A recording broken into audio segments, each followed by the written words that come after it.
saya sekarang masuk yang kedua. Tadi pengenalan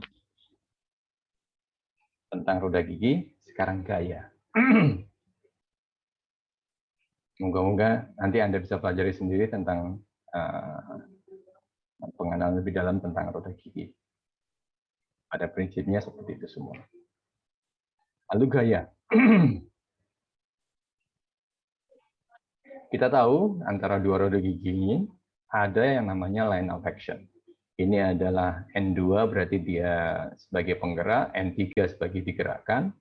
Maka line of action-nya kebalikan dari N2, ya kan? Kebalikan dari N2. V-nya itu kebalikan dari N2. Maka ini line of action-nya kita tahu. Lalu kalau kita pisah ini, roda gigi 2 dan roda gigi 3 kita pisah. Maka kita fokus dulu di sini nih. Nah, di pertemuannya dulu nih, sebelum ke pusatnya. Yang jelas, di pertemuan ini kita akan ada gaya yang melawan berputarnya roda gigi. Gaya reaksi dari pasangannya kan. Yang kita sebut sebagai F3 roda gigi 3 terhadap roda gigi 2. F32. Di mana V-nya adalah tetap ikuti line of action. Lalu selain F32, kita juga akan tahu adanya, kita perlu masang adanya selain kecepatan, yang jelas ada torsi. Torsi dari roda gigi 2. Karena dia penggerak kan, pasti ada torsi. Torsi dari roda gigi 2. Lalu, berdasarkan gaya dan torsi ini, benda roda gigi 2 seperti biasa di statika ini sebagai benda yang setimbang ya. Maka kita harus menggunakan kesetimbangan benda tegar bahwa sigma Fx, sigma Fy dan momen harus sama dengan 0 semua, mengakibatkan kita akan temukan besarnya reaksi di tumpuan dari roda. Di mana reaksi tumpuan ini harusnya sama besar dengan F32. Loh, bagaimana dengan torsinya? Ya, Anda bisa pikirkan sendiri. Torsinya mestinya 0 nih. Ya, oke. Lalu begitu juga dengan roda gigi 3. Roda gigi 3 sama, dia ada F23, ada torsi B. Torsi B ini sebetulnya lihat, perhatikan di sini. Kalau penggerak dia sama arahnya dengan putaran. Kalau yang digerakkan arahnya berbeda dengan arah putaran.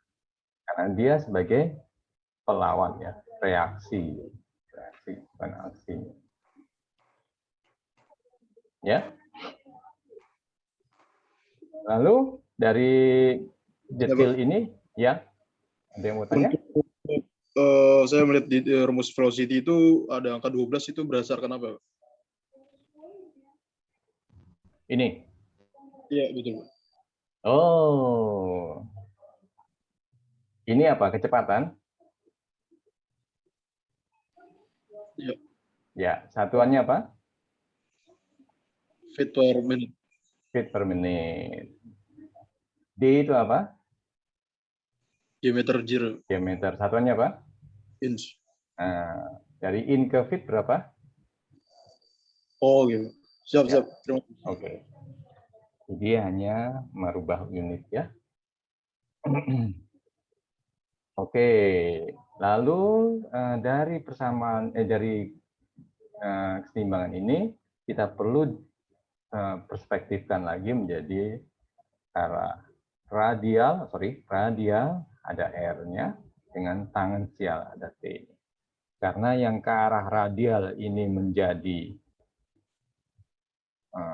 ya dua-duanya menjadi pengaruh ketumpuan, tapi yang ke arah tangensial ini yang menjadi hasil dari torsi ya. Ini tangensial, hasil dari torsi. Kita bisa cari Ft-nya adalah Nah, D/2 kalikan WT. Atau torsinya, sorry. Torsinya adalah D/2 kalikan WT. Nah, seperti ini tadi, kita mulai dengan adanya, karena itu transmisi daya, maka harus mulai dari daya, power H sama dengan T kalikan omega.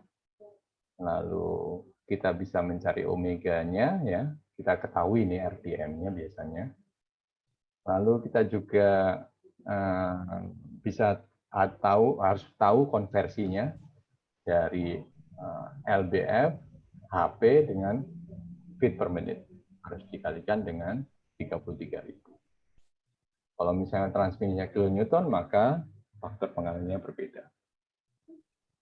Oke, ini ada example mengenai force, ya. Kurang lebih mirip lah. Jadi di sini ada 3 roda gigi, 2, 3, 4 ya. 2 masuk counterclockwise, 3 clockwise pastinya, lalu 4 jadi counterclockwise lagi. Yang ditanya sebenarnya bukan semua, tapi yang ditanya hanya di roda gigi 3 yang transmisinya aja. Kecepatannya adalah 1750 revolusi per menit. Kecepatan mana nih? Oh, awal nih kayaknya ya. Lalu kilowattnya 2,5 kilowatt powernya. Moga-moga saya nggak keliru nih. Ini kecepatannya kan. Oh, opinion 2, sorry ya, betul. Terus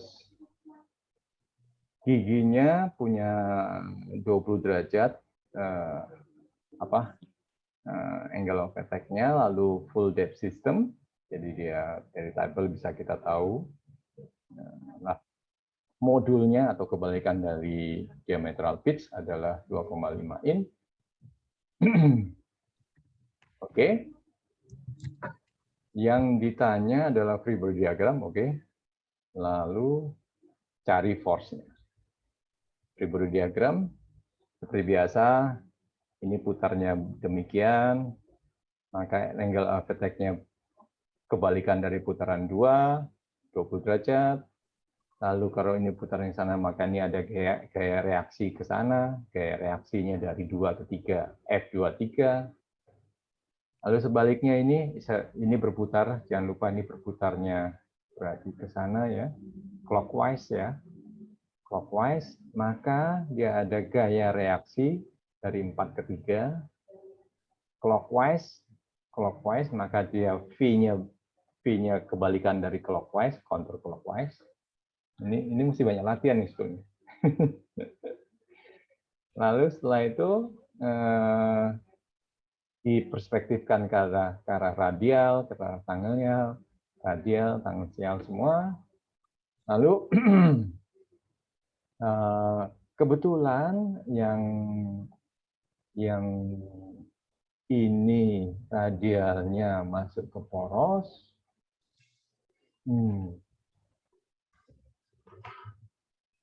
Enggak, salah.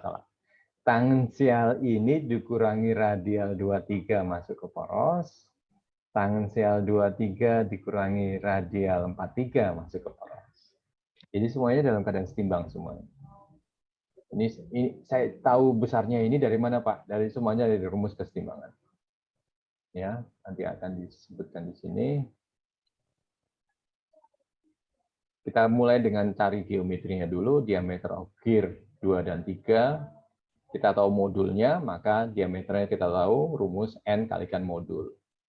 Diameternya tahu semua. Lalu daya yang ditransfer adalah 2,5 kilowatt dikalikan dengan rumusnya tadi 60.000 dibagi dengan radius D2 ya kan, dikalikan dengan kecepatannya. Kita ketemu gayanya. Ini rumus gaya biasa seperti atas. Lalu kita hitung masing-masing, karena ini tahu WT-nya, sudah tahu WT-nya, maka kita bisa tahu WR-nya atau FR-nya adalah FT dikalikan tangan ya, bukan cos, bukan sin, tapi tangan 20 derajat sesuai dengan rumusnya di sini. Kita tahu WT-nya, maka FT-nya, FR-nya kita tahu. Kita lakukan ini. Lalu sehingga F23-nya kita tahu. Ini pakai cos. F23-nya kita tahu. Lalu karena ini tadi idler tanpa ada daya, maka semuanya dalam keadaan seimbang tanpa torsi, no power torsi di dalam shaft. Maka kita bisa tahu FT-nya ya sama dengan FT-nya 23 yaitu 0,456. FR-nya juga cari dengan tangan tadi itu, FR-nya ya. Maka ketemu F-nya sama dengan F23. Lalu ini di poros, nah itu tadi saya sebut besarnya poros ini karena kesetimbangan sebetulnya. Fx sama dengan 0, Fy sama dengan 0. Maka akan keluar rumus ini, ditambah, karena arahnya berbeda, satu negatif, satu positif, menghasilkan nilai yang kurang lebih sama. Maka resultannya, ya, itu perhitungan poros, gaya-gaya di poros, gaya-gaya di roda gigi. Jadi nanti gaya-gaya yang akan terjadi di poros adalah berasal dari gaya-gaya yang ada di roda gigi.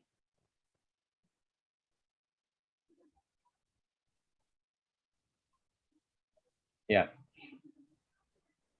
Sampai di sini ada pertanyaan? Bob, habis ini kita masuk agak lebih.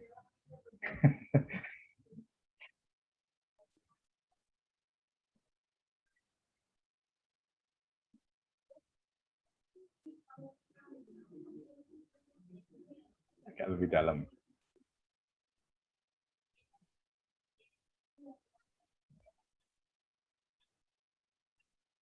Kalau yang roda gigi 2, kira-kira yang lainnya bisa?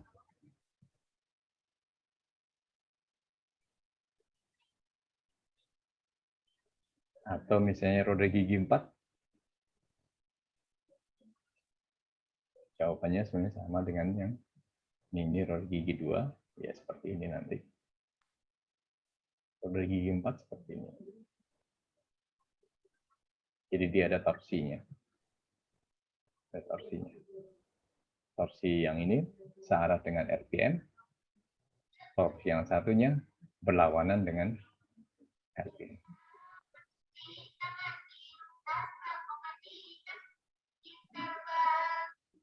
Hati-hati aja nanti pokoknya. Mesti banyak nulis. Ya. Oke. Kalau ada pertanyaan, saya dipotong ya. Ini jangan-jangan kecepatan nih saya. Oke, kita masuk sekarang yang agak lebih detail. Ini tadi saya sebutkan di awal ya. Pertama kita mesti tahu mengenal roda gigi, geometri, bentuk, parameter-parameter apa aja, ya. Pitch itu apa, diametral pitch, bedanya pitch diametral pitch sama pitch diameter itu apa, terus ada circular pitch, ada pitch lagi apa itu. Nah, itu kamu mesti biasakan. Terus yang kedua, habis itu kita harus mencoba bisa menghitung gaya-gayanya, gaya-gaya yang terjadi di roda gigi. Saya sengaja fokus di spur dulu, karena sebetulnya di helical nggak terlalu berbeda, cuman ada tambahan sedikit karena ada sudut helix, maka dia ada gaya aksial. Tapi sementara saya mau fokus dulu di spur. Halo. Ya.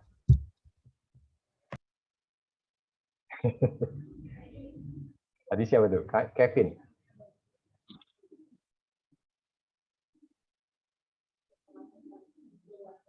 Baik. Barangkali saya mau intermezzo dulu sebentar. Ini agak terlalu cepat nih kayaknya saya.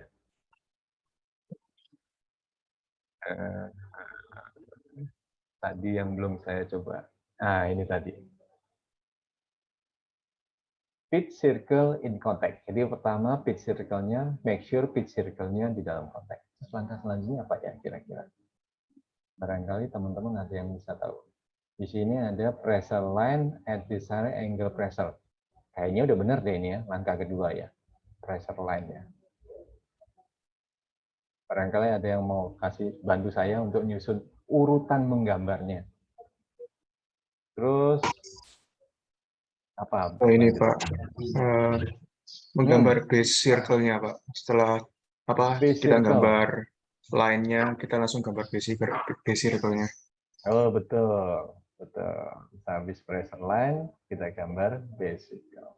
Karena dengan pressure line dan pitch in contact ini kita bisa gambar base circle-nya ini tadi ya. Lalu apa lagi setelah itu? Involute Oh, ya. profile, Pak. Involute profile. Oke deh. Saya sendiri juga masih ragu-ragu nih terus terang. Jadi profile involute-nya kita bisa gambar ya. Oke, lalu apa nih selanjutnya?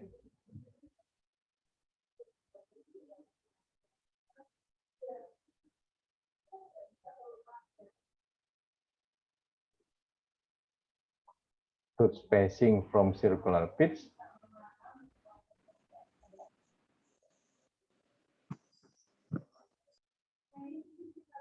Kan involute profile-nya sudah kita bisa gambar. Atau cap teeth at addendum, root teeth, ini kayaknya terakhir-terakhir deh. Addendum dan addendum kayaknya yang terakhir deh. Jadi menggambar involute-nya, mentok di atas, dan start di bawah, ya kan? Di addendum, menggambar involute-nya. Mestinya Pak, enggak lah. ingin bertanya Pak, saya Pak. Boleh. Bukannya kalau misalnya kita mau gambar involute profile, kita harus tahu tooth spacing-nya dulu Pak. Oh, iya, betul.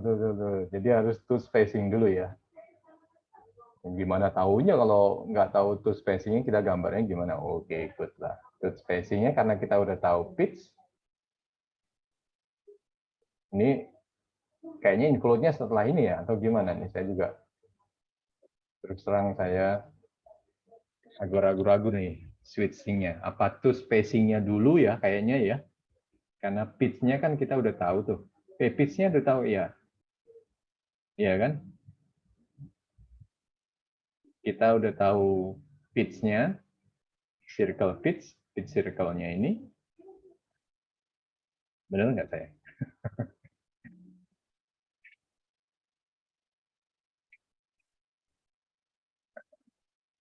Ini yang saya masih kebalik-balik nih.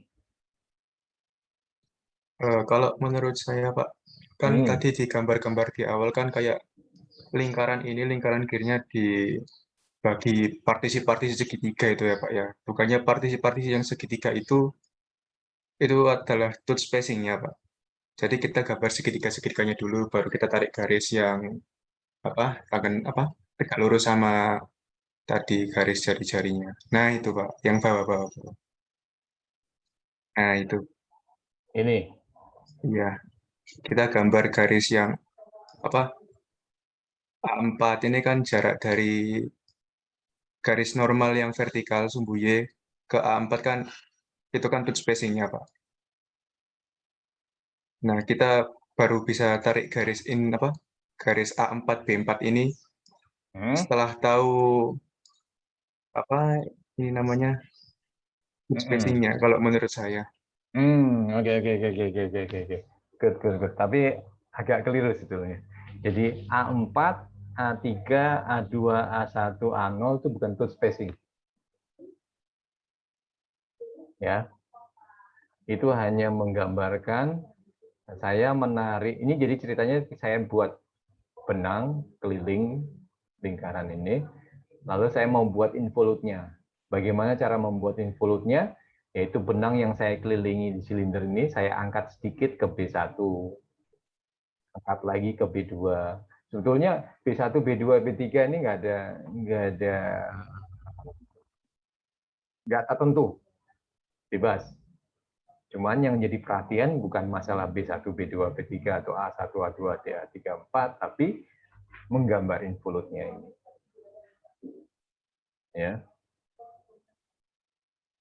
Saya ingin luruskan aja. Nah, mengenai tooth spacing itu bagaimana? Ya, dapatnya dari, kalau saya menurut saya ya, dapatnya dari pitch-nya tadi. Mana ada di gambar pitch? Nah, di sini ada circular pitch. Jadi setelah saya buat involute-nya pertama, mulai dari baseline, di sini kok nggak ada baseline-nya, base circle-nya, mestinya ada base circle-nya di sini.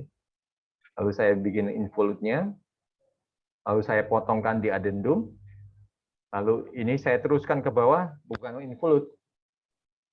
Nggak tahu saya. Apa ya, nggak tahu. Meneruskan saja, lalu dipotongkan dengan addendum. Nah, terus, habis itu, saya mencari circular, pitch-nya dulu. Atau boleh circular pitch ya. Kalau ini yang saya tentuin dulu kan, mestinya pitch-nya berapa gitu kan. Mau ya berapa pitch-nya. Dari pitch itu, lalu saya bisa dapat circular pitch, maka jarak antara satu involute dengan involute selanjutnya bisa saya tentuin. Jadi parameter roda gigi itu ada dua, satu angle of attack, menentukan baseline-nya, yang kedua adalah circular pitch.